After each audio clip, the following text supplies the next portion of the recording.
You all asked, and here we are delivering. We are going to be making some pizza with Chef Eric and myself, Chef Tarek. Now, first things first, we're gonna get down to making the dough. So, want to tell us what we're doing today? We're gonna do a quick little dough with some bread flour, some double O fine flour as well. And this is just a very simple, basic pizza dough that we're doing. I'm gonna add a bunch of salt in here. It looks like a ton of salt, but the reason why we need this much salt is A, we want our bread to taste like something. At the end of the day, pizza is bread with toppings. So we want this to have lots of flavor, but because we're fermenting our dough 3 days, this retards the dough so that it doesn't go crazy in the fridge. So it's quickly just blooming my yeast here. And we're gonna add our stuff here a little bit at a time. And just bring the dough together naturally. Yes. Very gradually. Yes. Cool. Doing this dough over 3 days allows us to create a lot of flavor. The yeast will ferment. It will create a whole different flavor profile in here. But the biggest thing for us is it gives us elasticity in the dough. So I bring this up to a shaggy mass, and then from there, it's gonna knead this until it comes together. It's gonna go through a phase where it's really, really sticky. You can see it's already sticking to the bottom. Just use your bench scraper.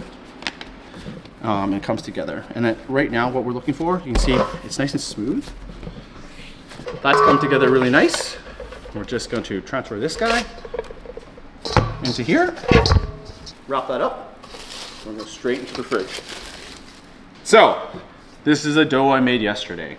And you can see it's doubled in size. There's lots of air bubbles. It's a very happy, healthy dough. So right now what we need to do is we're gonna portion this off into 4 workable sizes onto my work surface here. And using a bench scraper,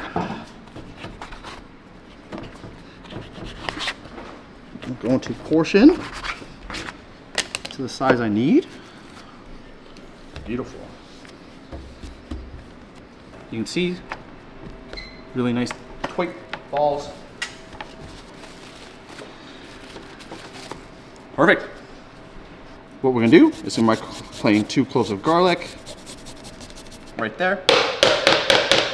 I'm gonna go with a healthy pinch of oregano. I would say just about a tablespoon worth of oregano.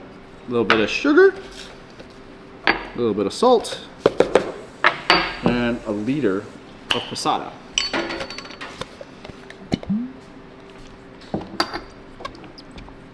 This is our 3-day dough. It's rounded out and it's relaxed. It's nice and relaxed now. So at this point, when we're rolling out our dough, flour is your friend. It's not gonna get incorporated into your end product. So don't worry about that. Just kind of work it around, middle out.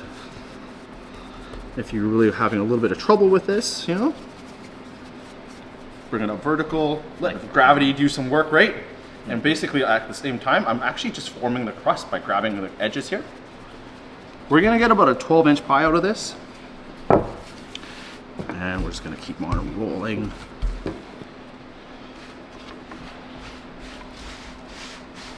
Now, I do pizza a couple different ways. Do you like crimping the edges so the crust is a bit more pronounced? I'm gonna let you do that. Ooh, dealer's choice. Yeah. I like.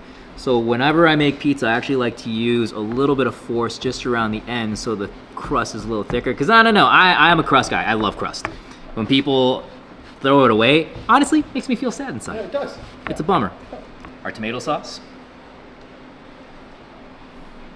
And I'm just gonna use the ladle to spread it around. And we're not making it too heavy. It's just enough to thinly coat. We use mozzarella on the first layer. And this will actually act kind of like the glue, which is gonna hold the next ingredient onto the pizza as well. And we have a piece of prosciutto. And I'm just gonna tear off little pieces from here.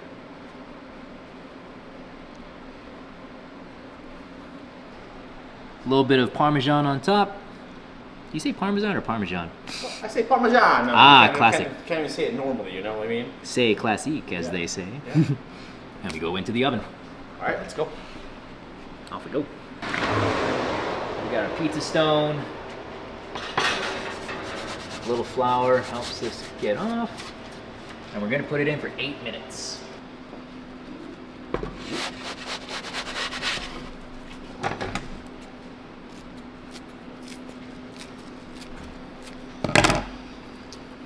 A little basil, fresh Parmesan.